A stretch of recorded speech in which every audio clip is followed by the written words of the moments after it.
ডাকসু নির্বাচন স্থগিত করে হাইকোর্টের আদেশ 1 ঘন্টারও কম সময় স্থগিত করেছে চেম্বার আদালত।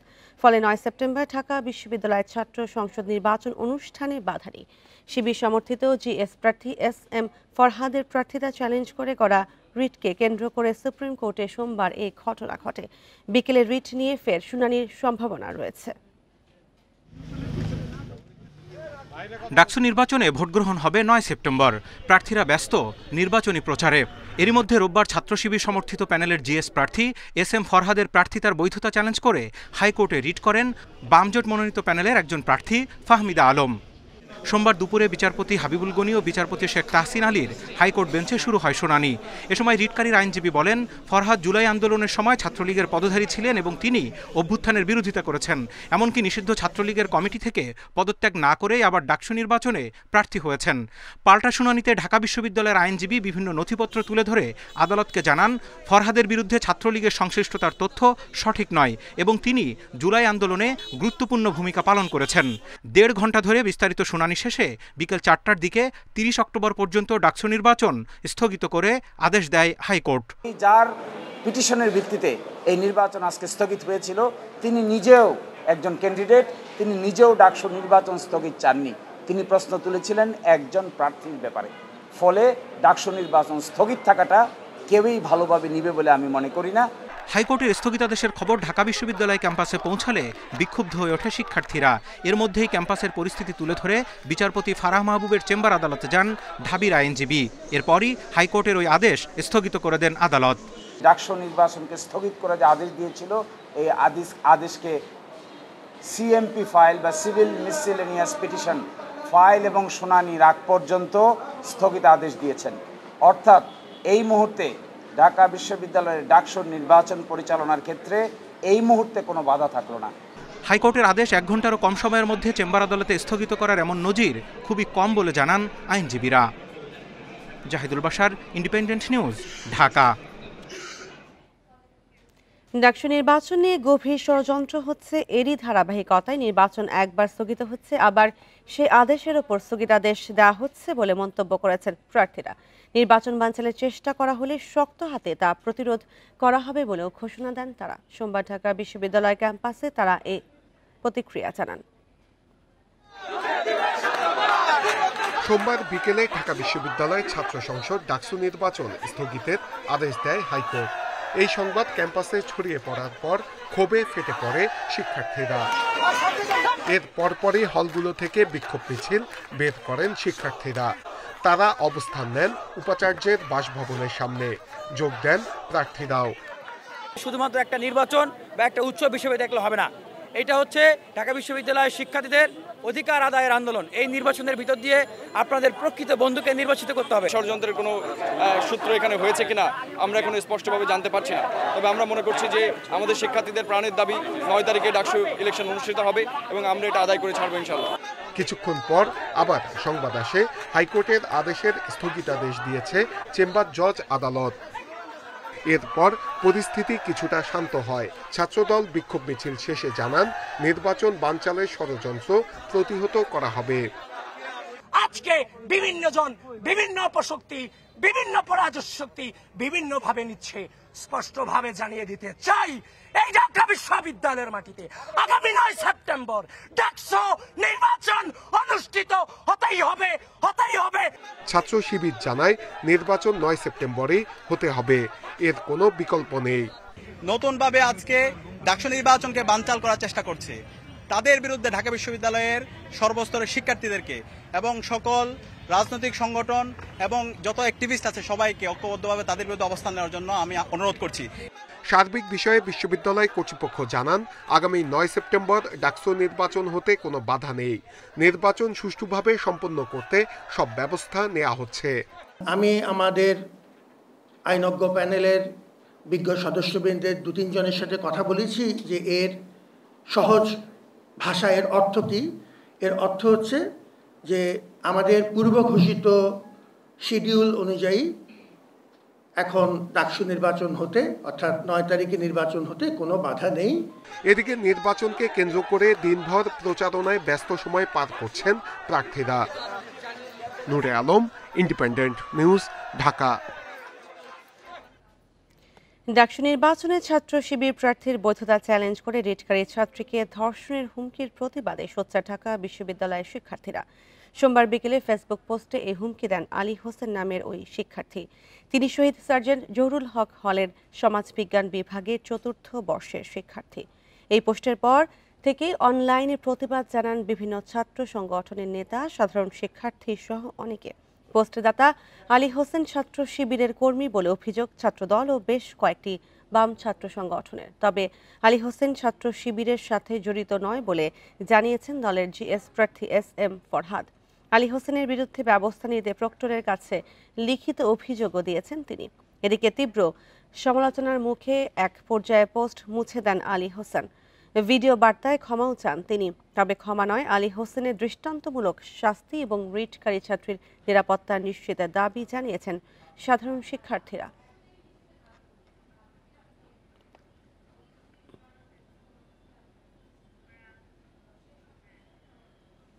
নারী শিক্ষার্থীদের বিরুদ্ধে অনলাইনে অপপ্রচার ও সাইবার বুলিংয়ের প্রতিবাদে সব শিক্ষা প্রতিষ্ঠানে বিক্ষোভ মিছিল ও অবস্থান কর্মসূচি ঘোষণা করেছে ছাত্রদল।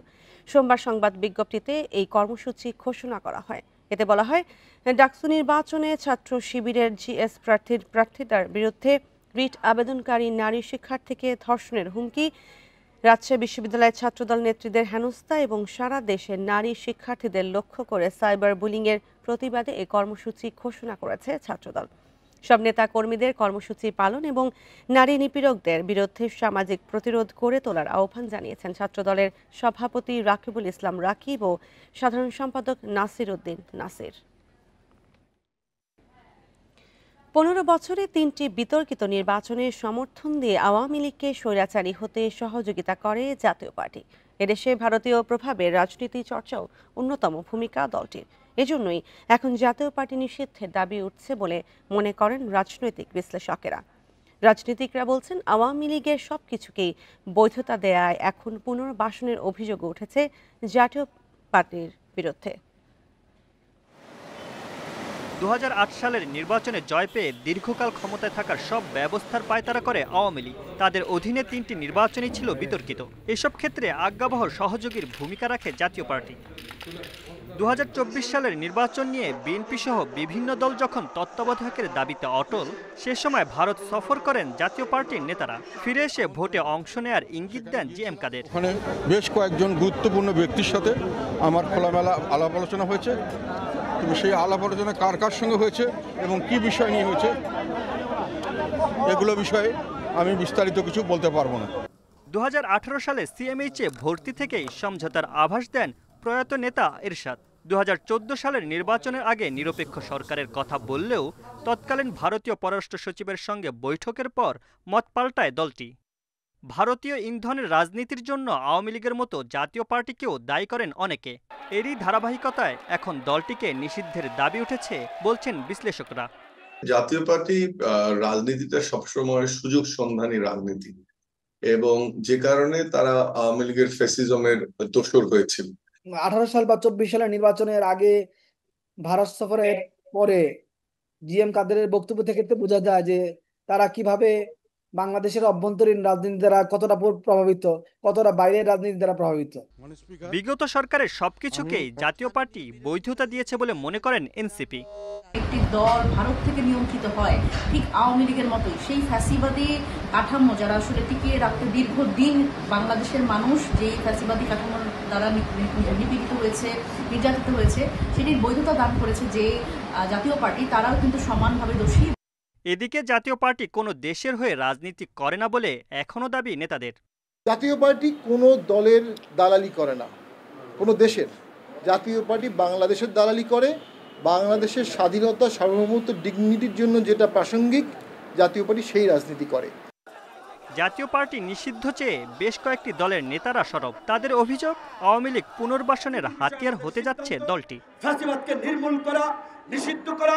Mamunur Rahman, independent news, Dhaka. রাজনীতিতে বিএনপির নতুন বার্তা। জনদুর্ভোগ বিবেচনায় দলটির প্রতিষ্ঠা বার্ষিকী উপলক্ষে আজ ঢাকার র্যালি বাতিল করা হয়েছে।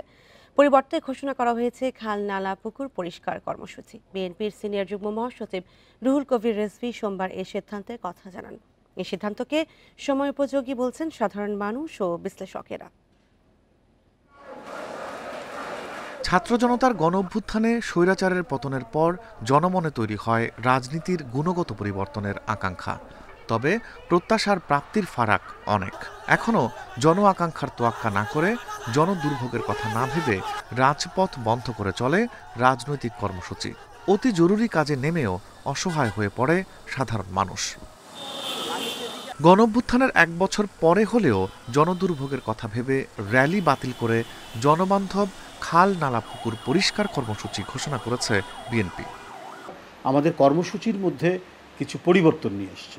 র্যালির কর্মসূচিটি আমরা বাতিল করে উত্তর এবং দক্ষিণ বিএনপি আগামীকাল তারা তাদের এলাকায় যে সমস্ত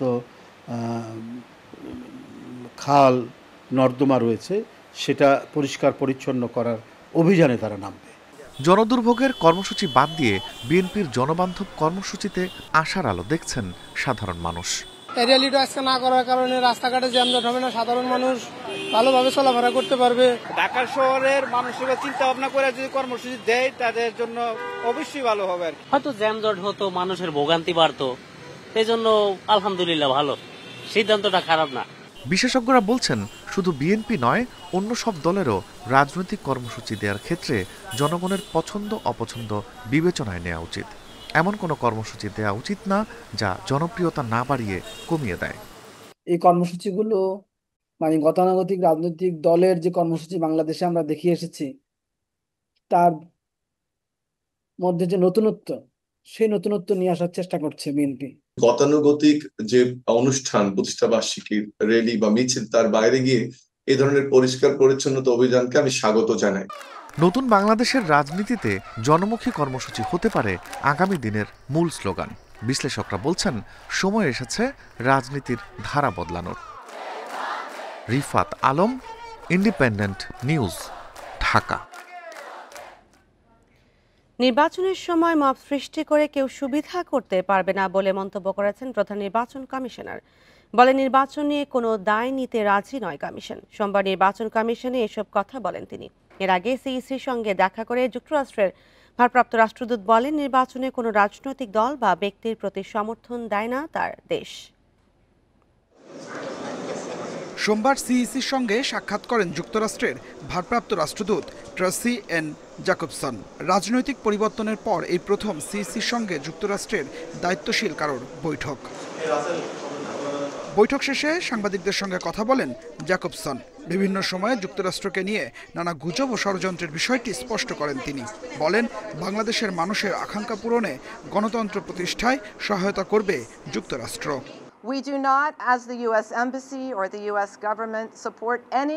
যুক্তরাষ্ট্র কোনো রাজনৈতিক দলকে সমর্থন করে না, তবে তাদের লক্ষ্য ও অঙ্গীকার বুঝতে আমরা দলগুলোর সঙ্গে সাক্ষাৎ করি। বাংলাদেশের আগামী নির্বাচনে কোনো ফলাফলের প্রতি সমর্থন জানায় না যুক্তরাষ্ট্র সরকার। এটি পুরোপুরি বাংলাদেশের জনগণের সিদ্ধান্ত। পরে গণমাধ্যমের সঙ্গে কথা বলেন সিইসি। জানান কোনো গুজব কানে না নিতে মার্কিন রাষ্ট্রদূতকে অনুরোধ করেন তিনি। আরও বলেন নির্বাচনের প্রস্তুতি পর্যাপ্ত নয়, এমন কোনো দোষ নিতে কমিশন রাজি নয়।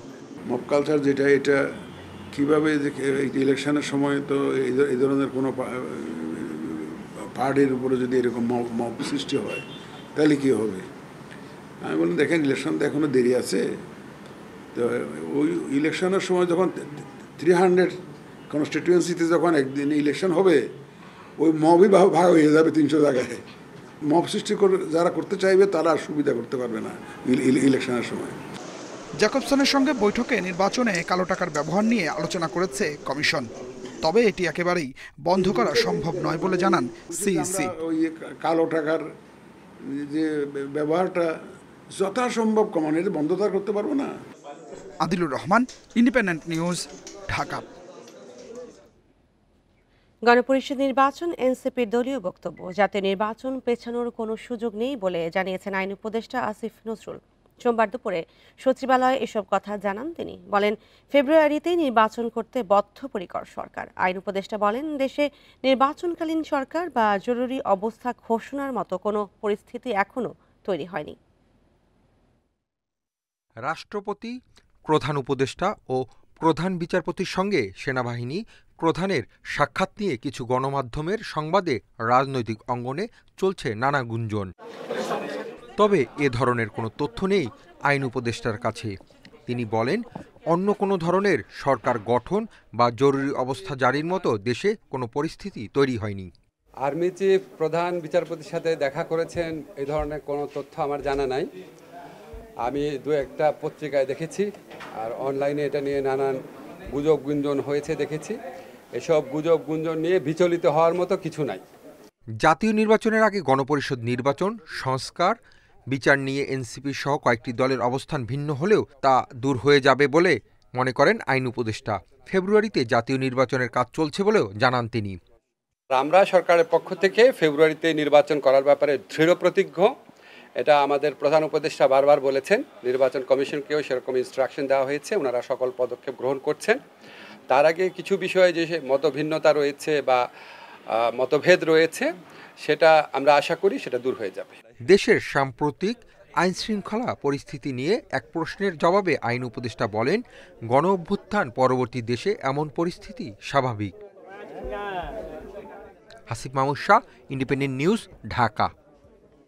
আরও জানাতে চট্টগ্রাম থেকে যুক্ত হচ্ছেন সহকর্মী অনুপম শীল। অনুপম, আজকে বিশ্ববিদ্যালয়ের পরিস্থিতি কেমন দেখছেন এবং এই সংঘাতের কারণে চাকসু নির্বাচনে কি কোনো প্রভাব পড়তে পারে?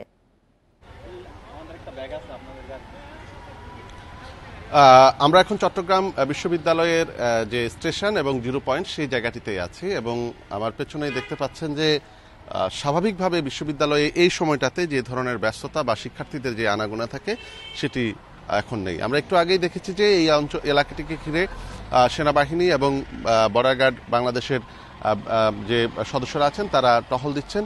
পাশাপাশি বিশ্ববিদ্যালয়ের নিজস্ব যে ব্যক্তিগত বা নিজস্ব যে নিরাপত্তা সেটিও জোরদার করা হয়েছে। এবং স্বভাবতই গত পরশুদিনের এই ঘটনার পরে এখন বিশ্ববিদ্যালয়ে বা ক্যাম্পাস জুড়ে কিছুটা থমথমে পরিস্থিতি আছে। তবে আস্তে আস্তে পুরো পরিস্থিতি স্বাভাবিক হতে শুরু করেছে বলে আমরা যেটা দেখতে পাচ্ছি। এখানে আস্তে দোকানপাট খুলেছে এবং বিশেষ করে যানবাহনের চলাচল, যদিও এখন আজকে রাত 12টা পর্যন্ত এখানে 144 ধারা জারি আছে, তারপর আমরা যানবাহনের চলাচল গত 2 দিনের তুলনায় আজকে বেশ খানিকটা স্বাভাবিক দেখছি। এবং আজকে বিকেলে সিন্ডিকেটের একটি বিশেষ বৈঠক আছে, সেখান থেকে হয়তো পরবর্তী আরও গুরুত্বপূর্ণ সিদ্ধান্ত আসতে পারে বলে আমরা বুঝতে পারছি। তবে গতকাল রাত থেকে আমরা দেখছি যে বিশ্ববিদ্যালয়ের শিক্ষার্থীদের একটি অংশ তারা প্রক্টরিয়াল বডি এবং ভিসির পদত্যাগের দাবিতে দফায় দফায় মিছিল করেছে। আজকেও সকাল 11টায় তাদের কর্মসূচি আছে এবং তারা হয়তো সকাল 11টায় আবার যে মিছিল বা মিটিং, এটি প্রতিবাদ কর্মসূচি বা তাদের যে দাবির পক্ষে কর্মসূচি সেটি পালন করবে।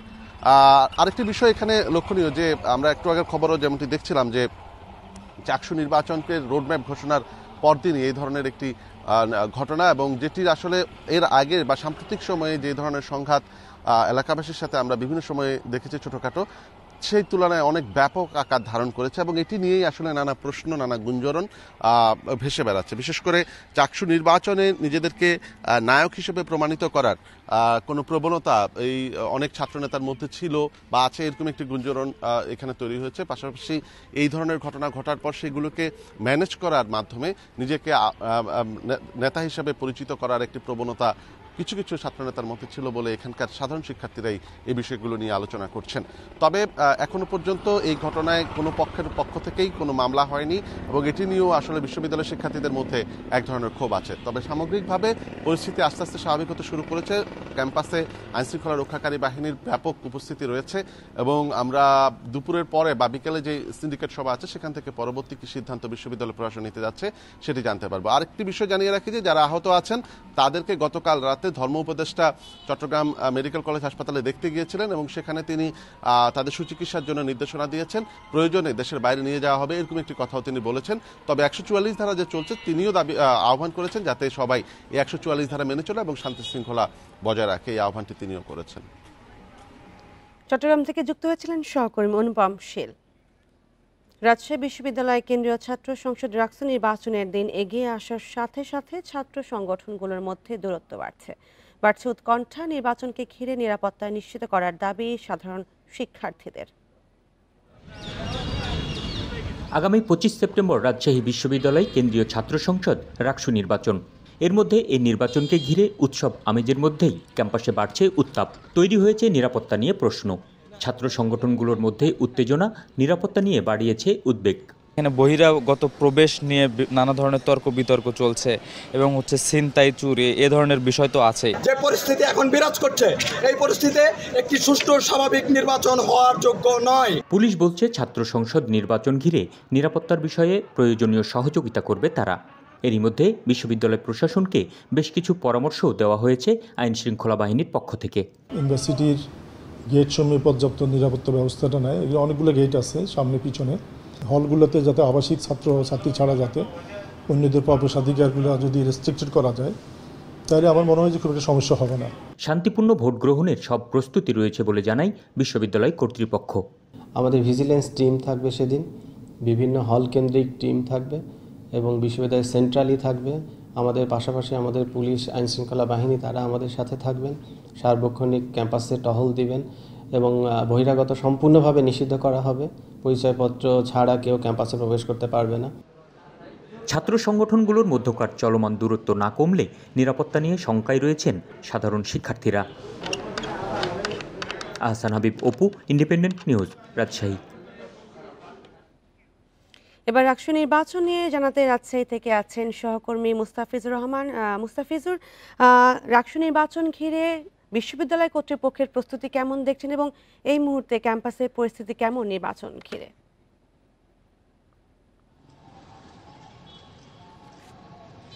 দেখুন, রাকসু নির্বাচনের দিন যত ঘনিয়ে আসছে নির্বাচনী উত্তাপ ততটাই বাড়ছে এবং এখন পর্যন্ত আমরা দেখেছি যে বিভিন্ন ছাত্র সংগঠন, এর আগে গেল রোববার দুইটি ছাত্র সংগঠনের মধ্যে উত্তেজনাকর পরিস্থিতি তৈরি হয়েছিল এবং গতকালকেও ছাত্র দল তাদের যে একটি দাবি রয়েছে যে প্রথম বর্ষ শিক্ষার্থীদের নির্বাচনে ভোটার তালিকায় অন্তর্ভুক্তকরণের যে তাদের দাবিটি রয়েছে সেই দাবিতে কালকে প্রশাসন ভবনের সামনে তারা অবস্থান কর্মসূচি পালন করেছে এবং তাদের সেই দাবিটি কিন্তু এখনো চলমান রয়েছে এবং ঠিক এই পরিপ্রেক্ষিতে দেখা গেছে যে রাজশাহী বিশ্ববিদ্যালয়ের 25 তারিখ অর্থাৎ 25 সেপ্টেম্বর নির্বাচনের তারিখ গ্রহণ করা হয়েছে এবং একাধিকবার কিন্তু এই তারিখটিও পরিবর্তন করা হয়েছে। এর আগে ছিল 15 সেপ্টেম্বর, তারপরে 28 সেপ্টেম্বর এবং এরপর তৃতীয় দফায় এটি 25 সেপ্টেম্বরে গিয়ে ঠেকেছে। এখন এই তারিখেও ভোট অনুষ্ঠিত হবে কিনা সেটা নিয়েও একটু শঙ্কা দেখা দিয়েছে, কারণ ছাত্র দলের যে দাবিটি রয়েছে প্রথম বর্ষের শিক্ষার্থীদের অন্তর্ভুক্তিকরণ, এটি করতে গেলেও এটি সময় সাপেক্ষ বিষয় এবং এটি শুধু সময় সাপেক্ষ বিষয় নয়, এটি আরেকটি আমলাতান্ত্রিক জটিলতাও রয়েছে। সেটি হচ্ছে যে তফসিল ঘোষণার পরে এই প্রথম বর্ষের শিক্ষার্থী তারা শিক্ষার্থী হিসেবে অন্তর্ভুক্ত হয়েছেন, রাজশাহী বিশ্ববিদ্যালয়ের শিক্ষার্থী হিসেবে তারা পরিচয়পত্র পেয়েছেন। এখন এই শিক্ষার্থীগুলোকে নিতে গেলে তফসিল আবার পুনর্গঠনের বিষয়টিও চলে আসে এবং এখন কিন্তু খুব বেশি সময় নেই নির্বাচনের, কারণে এখন মনোনয়নপত্র আজকেই উত্তোলনের শেষ দিন এবং দাখিল 4 তারিখ পর্যন্ত দাখিল করা যাবে। এরপর মনোনয়নপত্র যাচাই বাছাই এবং 16 সেপ্টেম্বর আর পূর্ণ প্রার্থী তালিকা প্রকাশের ডেট নির্ধারণ করা রয়েছে। এই মাঝে আবার এই প্রথম বর্ষের শিক্ষার্থীদের অন্তর্ভুক্তিকরণ, এটির জটিল প্রক্রিয়া। তবে এই বিষয়গুলো নিয়ে ছাত্র সংগঠনদের সাথে প্রশাসন বসেছেন এবং একাধিকবার বসেছেন, নির্বাচন কমিশনের পক্ষ থেকেও বসা হয়েছে, গতকালকেও প্রশাসনের পক্ষ থেকে বসা হয়েছে এবং আজকেও বসার কথা রয়েছে। বিশেষ করে যে উদ্ভূত পরিস্থিতি এবং সংকট নিরসনেই বিভিন্ন ছাত্র সংগঠনের সঙ্গে প্রশাসন আলাপ আলোচনা করছেন, তারা সংকট দ্রুতই কেটে যাবে এমনটিও আশ্বাস দিচ্ছেন। সেই সাথে প্রশাসনের পক্ষ থেকে বলা হচ্ছে যে তারা এখন পর্যন্ত কার্যক্রম চালিয়ে যাচ্ছেন, নির্দিষ্ট সময় অর্থাৎ 25 সেপ্টেম্বর যেন ভোট অনুষ্ঠিত হয় সেই ধরনের সার্বিক যে প্রস্তুতি সেটি তারা নিচ্ছেন এবং সেই সাথে সেই হিসেবে কাজ করে যাচ্ছেন। ছাত্র সংগঠনগুলোর সঙ্গে তারা কথা বলে যাচ্ছেন। তবে এখন পর্যন্ত ছাত্র সংগঠন তাদের যে অবস্থান, বিশেষ করে ছাত্রদলের যে অবস্থান সেটি এখনো পরিষ্কার নয়। তবে ছাত্রদল বলেছে যে সুষ্ঠু নির্বাচন হলে সেখানে তারা অংশগ্রহণ করবে এবং তারা চায় যে একটি সুষ্ঠু নির্বাচন অনুষ্ঠিত হোক এবং তাদের দাবিগুলো সেটি, এবং তারা বলছিল যে এটি ছাত্রদের অধিকার আদায়ের যে রাকসু, সেই রাকসু যেন ছাত্রদের নিয়ে কথা বলতে পারে এবং ছাত্রদের অধিকার আদায়ের জন্য প্রতিষ্ঠিত হয়। সেই কারণে একটি ফেয়ার ইলেকশনের বিষয় নিয়ে তারা কিন্তু সব সময় কথা বলছেন এবং তারা বলছিলেন যে তাদের দাবি, মূল দাবি কিন্তু এটি যে ভোটার তালিকা ভোটার যে পরিচয়পত্র ছবি সহ ভোটার তালিকা প্রণয়ন যে বিষয়টি রয়েছে সেটিও তাদের সংযুক্ত করার যে বিষয়টি রয়েছে এবং সব মিলিয়ে তারা বলছিলেন যে এখন ছাত্র সংগঠনগুলো যখন তাদের দাবিগুলো উত্থাপন করছেন এবং বিশ্ববিদ্যালয় প্রশাসনের পক্ষ থেকেও কিন্তু ছাত্রদের দাবিগুলোর প্রতি গুরুত্ব দেওয়া হচ্ছে এবং ছাত্রদের দাবির গুরুত্ব দেওয়ার পরিপ্রেক্ষিতে একাধিক কিন্তু যে নির্বাচনের তারিখ পরিবর্তন করা হয়েছে, তফসিলের যে তারিখগুলো রয়েছে সেগুলো। ধন্যবাদ আপনাকে। রাকসু নির্বাচন নিয়ে জানাচ্ছিলেন সহকর্মী মুস্তাফিজুর রহমান। জাকসু নির্বাচনের প্রার্থীদের বাধ্যতামূলক ডোপ টেস্টের দাবি জানিয়েছেন শিক্ষার্থীরা। মাদক মুক্ত ক্যাম্পাস করতে ডোপ টেস্টের বিকল্প নেই দাবি তাদের। এদিকে প্রার্থীদের ডোপ টেস্ট করার সিদ্ধান্ত নেওয়ার কথা জানিয়েছে নির্বাচন কমিশন। জাকসু নির্বাচন ঘিরে ক্যাম্পাসে বইছে উৎসবের আমেজ। প্রতিদিন সকাল থেকে রাত পর্যন্ত প্রার্থীরা ছুটছেন ভোটারদের কাছে, দিচ্ছেন নানা আশ্বাস। তবে এর মধ্যে নির্বাচনে অংশ নেওয়া প্রার্থীদের বাধ্যতামূলক ডোপ টেস্টের দাবি জানাচ্ছেন কয়েকজন প্রার্থী সহ ভোটাররা। সম্প্রতি বাধ্যতামূলক ডোপ টেস্টের দাবিতে অনশন করেন স্বতন্ত্র ভিপি পদ প্রার্থী মোহাম্মদ রাব্বি হাসান। তিনি ছাড়াও আরও অনেক প্রার্থী ডোপ টেস্টের পক্ষে। যে রাষ্ট্র নির্বাচন কমিশন কিন্তু প্রত্যেকটা প্রার্থীকে নির্বাচন কমিশন কর্তৃক ডোপ টেস্টের ব্যবস্থা করেছে এবং তারা ইতিমধ্যেই সেটার রেজাল্টও দিয়ে দিয়েছে এবং এটার প্রেক্ষিতেই তারা কিন্তু চূড়ান্ত প্রার্থী তালিকা দিবে। তো আমার প্রশ্ন হচ্ছে, আমাদের জাকসু নির্বাচন কমিশন আসলে এই কাজটা কেন করতে পারেনি? একজন শিক্ষার্থী যিনি ড্রাগ অ্যাডিক্ট, সে যদি আজকে জাহাঙ্গীরনগর বিশ্ববিদ্যালয়ের ভিপি বা জিএস হয়, তাহলে পরবর্তীতে আসলে জাতীয় রাজনীতিতে জাহাঙ্গীরনগরের পক্ষ থেকে সে কিরকম ভূমিকা রাখতে পারবে। শিক্ষার্থীদের অনেকেই প্রার্থীদের ডোপ টেস্ট করার পক্ষে। তারা বলছেন মাদকমুক্ত জাকসুর পাশাপাশি যোগ্য প্রতিনিধি নির্বাচনে ডোপ টেস্টের সহায়ক ভূমিকা রাখবে।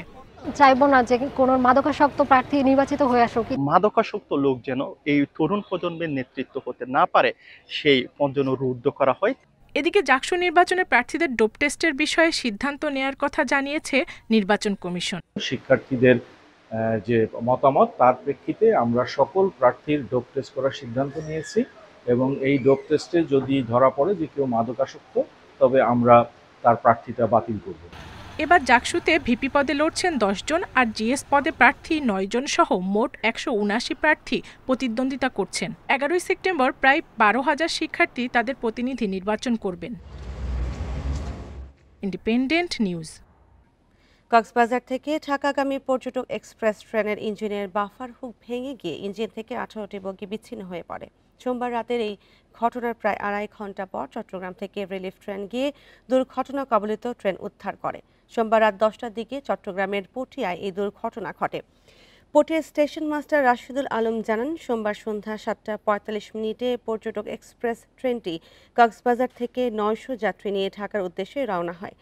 রাত 10টার দিকে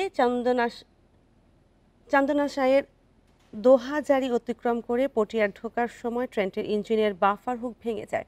ইঞ্জিন থেকে 18টি বগি বিচ্ছিন্ন হয়ে পড়ে। এতে ভোগান্তিতে পড়েন যাত্রীরা। বন্ধ হয়ে যায় ট্রেন চলাচল। পরে রাত 11:30টার দিকে চট্টগ্রাম থেকে রিলিফ ট্রেন গিয়ে দুর্ঘটনা কবলিত ট্রেনটিকে উদ্ধার করে।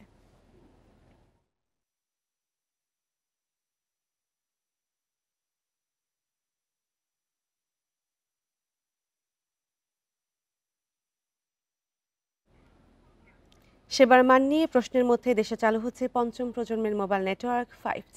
পরীক্ষামূলকভাবে সেবাটি চালুর আগে প্রধান উপদেষ্টার বিশেষ সহকারী ফয়েজ আহমেদ তৈয়ব বলেছেন, 4G সেবার মান ঠিক রাখতে না পারা সমষ্টিগত ব্যর্থতা আর নতুন সেবা চালুর আগে অবকাঠামোগত উন্নয়নে নজর দেওয়ার তাগিদ বিশ্লেষকদের।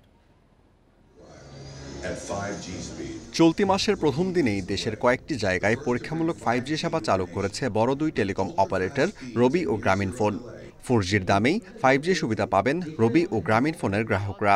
Proud to say that today our network is 5G ready across the board.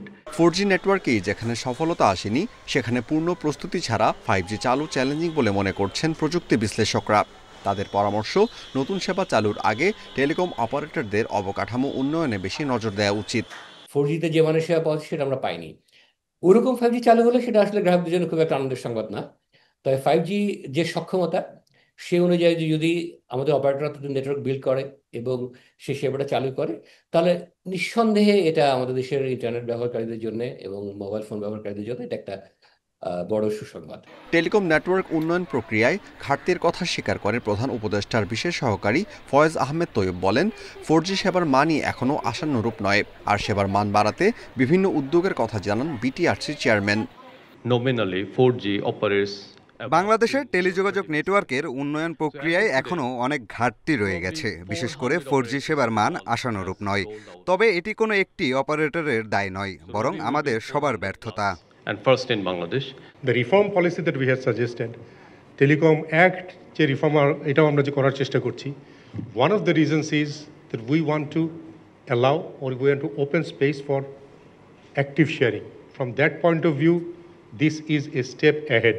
আজকে ওনারা আগেই লঞ্চ করেছেন, I would call it a soft launch. 4G ব্যবহার উপযোগী 60% হ্যান্ডসেটের মধ্যে 5G সেবা নেয়ার মতো স্মার্টফোন মাত্র 6 থেকে 7%। Amirul Islam, independent news, Dhaka. কক্সবাজার শহরে পানির চাহিদা মেটাতে সদরের ঝিলংজায় নির্মাণ হচ্ছে পানি শোধনাগার। এডিবির অর্থায়নে প্রায় 150 কোটি টাকায় বাস্তবায়ন হচ্ছে এই প্রকল্প। 2 একর জমির ওপর এই শোধনাগারের পানির ট্যাঙ্ক নির্মাণ প্রায় শেষের পথে। কক্সবাজার সৈকত সংলগ্ন দরিয়ানগরে 30 বছর ধরে আছেন রিপা আক্তার। পাহাড় বেষ্টিত এই এলাকায় বসতি স্থাপনের পর থেকে পানির সংকটে কয়েকশো পরিবারের। পানি খুব কষ্ট, আমাদের এখানে কোনো পানির ব্যবস্থা নাই। পাহাড়ের থেকে নামে আমরা এখানে পানি টিউবওয়েলের কাছে পানি নিয়ে যাই। জলবায়ু পরিবর্তন এবং ভূগর্ভস্থ পানির স্তর নেমে যাওয়ায় কক্সবাজার পৌর এলাকায় সুপেয় পানি সংকট চরমে। একই অবস্থা টেকনাফ, মহেশখালী, পেকুয়া সহ বিভিন্ন উপজেলায়। পানির খোঁজে দূর দূরান্তে ছুটতে হয় স্থানীয়দের। এখানে পানির স্তর নিচে নেমে গেছে, এখন আর পানি আমরা এখন পর্যাপ্ত পাচ্ছি না আর কি। সবার ঘরে ঘরে টিউবওয়েল ছিল, এখন নাই, লবণাক্ত হয়ে গেছে। আর এই কলটা আমরা সবাই ইউজ করি। ঝিলঞ্জায় 2022 সালে শুরু হওয়া পানি শোধনাগার প্রকল্পের কাজ প্রায় শেষের পথে।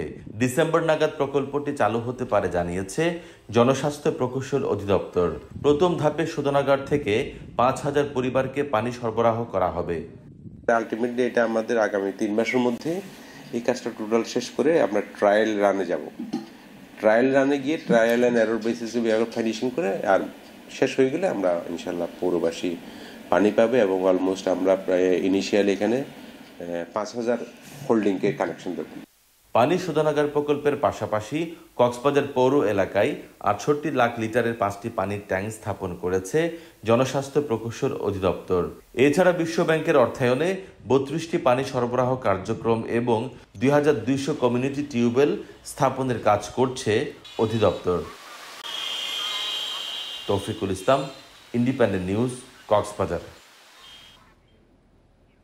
জলবায়ু ও পরিবেশগত নানা কারণে চ্যালেঞ্জের মুখে মৌলভীবাজারের হাওর অঞ্চল। জলাশয় ভরাটে হুমকিতে জীববৈচিত্র্য, বিপন্ন হচ্ছে দেশীয় মাছের বহু প্রজাতি, কমেছে অতিথি পাখিও। এসব কারণে হাওর অঞ্চলে মানুষের জীবন জীবিকা ও পরিবেশের ওপর নেতিবাচক প্রভাব পড়ছে। পানি, মাছ, পাখির রাজ্য মৌলভীবাজারের কাওয়াদিঘি, হাইল ও হাকালুকির হাওর একসময় প্রাণ বৈচিত্র্যে সমৃদ্ধ থাকলেও জলবায়ু পরিবর্তনের কারণে হাওরগুলো হারাচ্ছে প্রাণ। হাওর অঞ্চলে ঘন ঘন বন্যায় নষ্ট হচ্ছে ফসল, সেই সাথে ব্যাহত হচ্ছে মাছের প্রজনন। মৎস্য বিভাগের তথ্য মতে হাকালুকি হাওরে একসময় ছিল 107 প্রজাতির মাছ, এখন সেই সংখ্যা নেমেছে 60 থেকে 65-তে। নির্বিচারে মাছ ধরা, বিষ প্রয়োগ, জলাশয় ভরাট ও দখলসহ মানবসৃষ্ট কার্যকলাপই বড় কারণ। হাওরে শুধু মাছ নয়, কমেছে অতিথি পাখিও। 10 ভাগের 1 ভাগও নাই মাছ। ছোট মাছের মাঝে বিভিন্ন ধরনের মাছ আছে, এখন নাই। চান্দু মাছ, এরপরে মখা মাছ, এটা 1 ইঞ্চি বা 1/2 ইঞ্চি এর অতিরিক্ত কোনো বড়ই নাই, কোনো ফোনাটো নাই, তা কুচ্ছু আমরা পাই না। টেকসই ব্যবস্থাপনা ছাড়া হাওর রক্ষা করা সম্ভব নয় বলে মনে করেন পরিবেশবিদরা। প্রাকৃতিক পরিবেশ আগের জায়গায় ফিরিয়ে আনতে হলে হাওরের যে বরাট হয়ে গেছে পলি দ্বারা, সেই হাওরের বিলগুলো খনন করতে হবে, হাওরের খালগুলো খনন করতে হবে। হাওর জলাভূমি উন্নয়ন বোর্ডের সেটির পূর্ণ বাস্তবায়ন ছাড়া হাওরকে আর রক্ষা করা যাবে না। এই 238টি বিলের মধ্যে হয়তো অনেকগুলো বিলই এখন বিলের অস্তিত্ব নাই। বিশেষ প্রকল্প গ্রহণ না করে থাকি তাহলে মৌলভীবাজারের হাওরগুলো হয়তো অন্য জেলার হাওরের মতো হয়ে যাবে। মৌলভীবাজারের কাওয়াদিঘি, হাইল হাওর ও হাকালুকি হাওরের সম্মিলিত আয়তন প্রায় 40,000 হেক্টর। 1999 সালে 18,000 হেক্টর আয়তনে হাকালুকি হাওরকে সরকার ঘোষণা করে পরিবেশগত সংকটাপন্ন এলাকা হিসেবে। Independent news. এখনকার সংবাদে ইন্ডিপেন্ডেন্ট টেলিভিশনের সব খবর বিস্তারিত জানতে চোখ রাখুন ফেসবুক, ইউটিউব ও এক্সে। ধন্যবাদ সবাইকে।